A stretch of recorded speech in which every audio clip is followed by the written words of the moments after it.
When it comes to speedrunning, there's so many different types of runs you can do. Whether it's pencil sharpening or tying your shoes, you can even speedrun games that don't have a goal and you're just super bored. Even the nichest things have some speedrun categories. You can speedrun anything you want to do. You just gotta think it, and you can even, like, blink it. I don't know, man, I just speedrun the most random things, I'm trying. However, I'm getting off track because today in this video, I want to talk about Tomodachi Life Living the Dream Welcome Version speedruns and my own speedrunning experience when it came to this game. So without further ado, let's get into the real meat of this video. See what I did there? So before I started this run, I had to know what the rules were so I could properly speedrun it. So I went to speedrun.com and I searched for the game and saw that there were two different categories for the game. One for 80%, which means how fast can you beat the demo, and one for 3 islanders percent, which means how fast can you make 3 meets for your island. I decided that it would be easier as well as faster to do the 3 islanders percent because I like to do runs that don't take up that much time. I feel like if I were to attempt any speed run that takes up more than like 20 minutes, I'd give up. So once I learned the rules for the 3 islanders category, which were 1, the timer starts after you press the proceed button, and 2, the timer stops after the 3rd islander's house appears, I was ready to do some practice runs.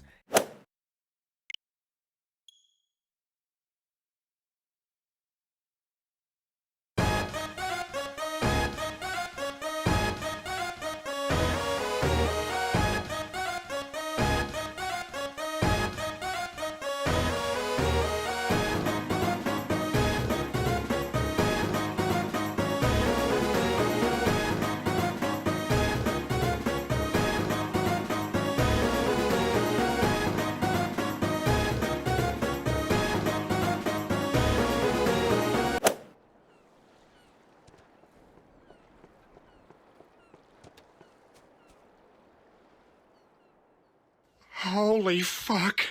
Lois, I'm coming. I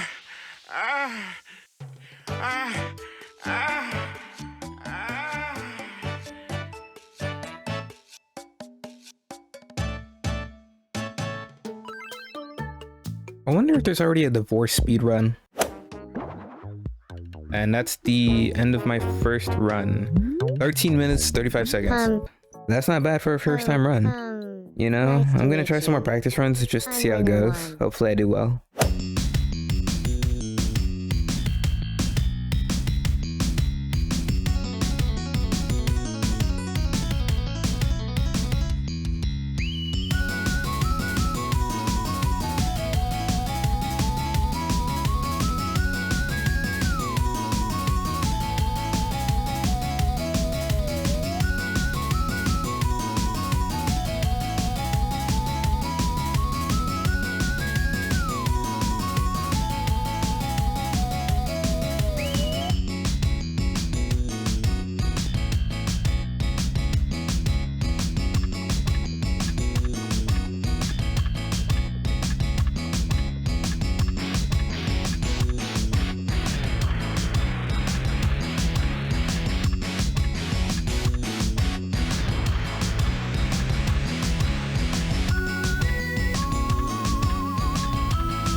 After spending 2 hours on practice runs just trying to figure stuff out, all I can really say is that I had fun with the game. Even though I have yet to finish the demo, I will say that just doing these random practice runs taught me a lot. And the fact that I was improving was the best part too.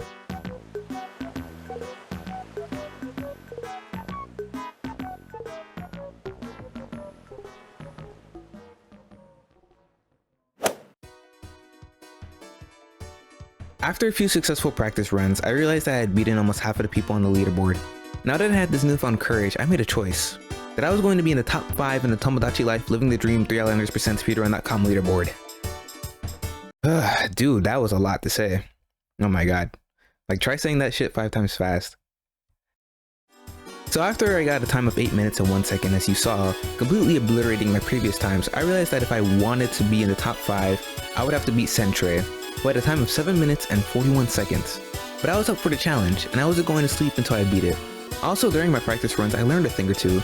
You know, trial and error is an amazing teacher, so I'm gonna start explaining some of the things that taught me, so strap in because it's going to get really boring.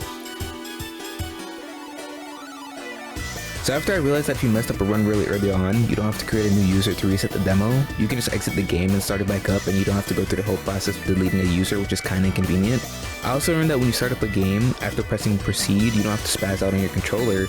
You just have to zoom in once or all the way using the right joystick and, move around a little with the left joystick. You are required to move even just a little bit. After getting through the first 2 things of pop-ups, it's faster to just choose a preset rather than naming the island 1. It's also faster to not add a birthday and just spam the plus button for a lot of the Mii creation stuff. It's also faster to spam the plus button and the A button after your Mii's house spawns in. It's faster to spam the A button to hell and back when a Mii is talking, because talking wastes a lot of time. So don't let them speak a single word. When you unlock the marketplace, it's faster to just buy 2 items. It's also faster to skip the fountain cutscene by spamming the plus button. It's also faster to skip through the cutscene that plays after you use a wish by spamming the plus button as well. It's also faster to skip through the little relationship changing thing if you spam the plus button. It's also faster to skip through the news by pressing the plus button. It's also faster to skip the nicknaming by spamming the plus button. And the last thing I learned throughout this whole entire journey is that it's faster to press the no sibling option in the Mii creation thing. And that's just the stuff I learned on my own. I do have to mention that I learned some stuff from the #1 spot on the leaderboard Speedrun. So after I watched their speedrun to get an idea of what an optimized run might look like, it taught me a lot. Like, it's faster to choose the eggs instead of the apple. I think it's mainly because the eggs show up immediately in the food hotbar once you open it, so that's why it's more optimal to buy eggs rather than the apples. Also, after the title drop happens and your Mii is sitting outside their house, it's faster to feed them again so they can get to level 2. Like, I didn't know that you could feed them outside their house. I thought that you had to drag them inside and then feed them there, so that was cool to learn. I also learned that it was faster to not use the wishes from the fountain, and apparently you can save them. This surprised me the most because I thought you had to use the wish, but I guess not. It's faster to drag your Mii back into their house after they've talked to the second islander for a second time so you can start up the friend process. Also, it's faster to drag the islanders together to force them to socialize with one another. I think that's what cost me the most amount of time, besides the cutscenes, because sometimes I'd have to wait for them to talk to one another. So I think that's all the stuff I learned from the first place spot's speedrun video. Even though the stuff that I learned from the speedrun video wasn't as much as what I learned on my own, I feel like there was some important ass time saves in it. Just those little things helped save so much time, it's insane. So I do have them to thank for that, for the things that they taught me. So now that I had all this knowledge of all these time saves and techniques, it was finally time to put them to good use. And as soon as I did, I immediately fumbled. When it came to me making a third Mii in the Mii creation portion of the run, I accidentally did some bullshit that caused me to run. I think I fucked up on the personality thing, if I'm remembering correctly, or just accidentally pressing the yes sibling option or the edit Mii option instead of just pressing the add Mii. So after being devastated about what might have been my best run yet, I just had to get back in the lab and practice. Especially on the personality portion, because I ended up getting stuck there for a little while, after I fumbled my best run yet. But I think it was important that it happened because I realized you can't really rush the personality portion thing. The reason why is because if you spam the joystick or the D-pad while spamming the A button, it just gets stuck. So you end up wasting a lot of time than you would, just making sure you choose each personality thing correctly. Granted, this story wasn't ending anytime soon, especially because after I messed up this run, I made it my goal not to sleep until I got into the top 5. So at around 4:33 a.m, it happened. I started the run just like every other run. During it, I was just trying to make sure I did everything properly. I kept feeling like I was gonna mess up during this run, but I tried to remind myself to just stay focused. After I started to make good time and I started to make the second Mii, I made a mistake. I accidentally pressed the yes sibling relationship button instead of the no button. And I thought this would cost me to run, but I just wasn't gonna let it stop me.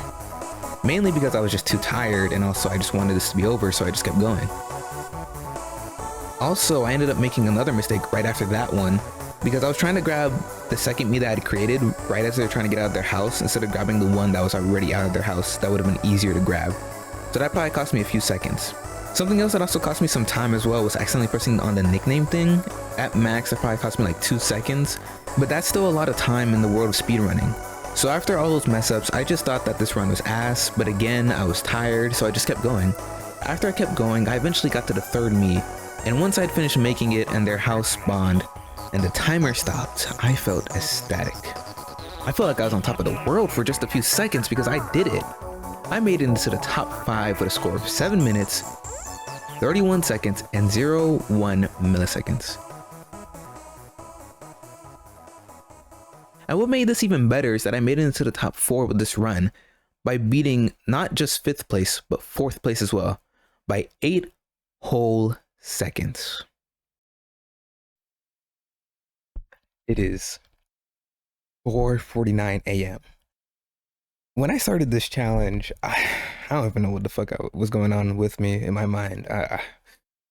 Maybe I just needed something to do, something different.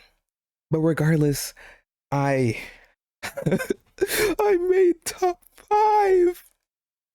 Hold up, wait, I think I made top 5. Let me double check.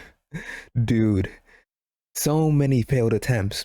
I feel like my last run where I was doing so much better, I feel like that would have been the run. I probably would have gotten like 730, probably under 730. That's what I believe. Okay, so dude, I made it into top 4. I made it in top 4. I made it in the top 4. My goal was to get top 5. Well, first it was just to get under 10 minutes. Then it was to get under 8 minutes. And then eventually I got under 7 minutes 40 because I wanted to get in top 5, but I registered for top 4. Dude, I feel like if I optimize this more, like not optimize, I think it's optimized enough. I just need to not fuck up. There was times where I was very hesitant, or I just was like, I got really tired because I've been attempting this run. Well, hours. Oh my God, dude. Hours. Not really days. I didn't spend multiple days, but I spent multiple hours out of those multiple days attempting this run multiple times.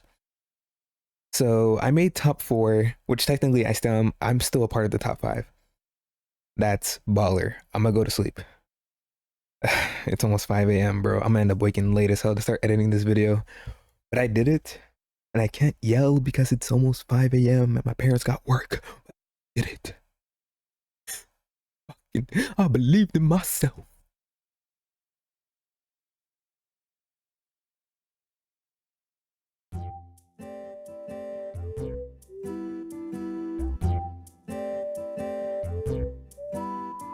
So before the video ends, I would like to say I'm gonna upload the full run I did after this video is out, just to show that I got a legit score of 7 minutes, 31 seconds, and 0.1 milliseconds. But also because I didn't realize that once I had gotten to the part of the video where I was talking about my fastest run, I didn't feel like rewriting it, so I just kind of kept it. I felt like it gave the video some good excitement or some like good suspense or some shit like that. And I was just too lazy to rewrite it, honestly. So I think that's about it. If you want to see the other runs that I did for this video that I didn't show, I might start a Patreon and upload them for free, where you just have to join as a member, like a free member, and then you can probably view them. I'll see how I can do that. But I will have to edit out when I delete some of the users, because you have to go through the settings things, and usually when you go through the settings things, you go past the internet settings and my IP address would be visible, and I'm not trying to get doxxed, so there's that. So if you made it this far into the video, I'd like to say thank you for watching, and also I'd like to say stay safe out there, be kind to one another, just keep yourself safe. I'm gonna go drink some water right now because I am thirsty.